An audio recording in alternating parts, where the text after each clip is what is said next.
ప్రభు నామమున అందరికీ శుభోదయం. ఈరోజు దేవుని వాగ్దానము ఏమనగా, పేతురు రాసిన మొదటి పత్రిక 2వ అధ్యాయము 5వ వచనము.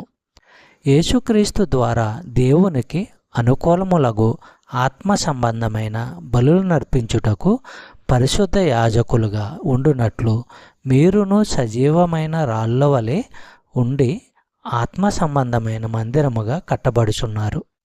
సహోదరులారా, సజీవమైన రాయి అయిన క్రీస్తు చెంతకు వచ్చిన విశ్వాసులు తామే సజీవమైన రాళ్ళుగా అవుతారు.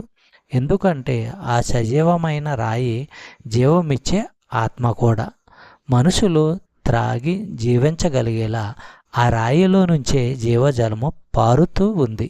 విశ్వాసులు దేవునికి ఇల్లుగా కట్టబడుతూ ఉండడమే కాదు, ఆ ఇంట్లో సేవ చేసేందుకు వారు యాజులు. చెప్పబడిన వాగ్దానము దేవుడు దీవించి ఆశీర్వదించునుగాక. ఆమేన్.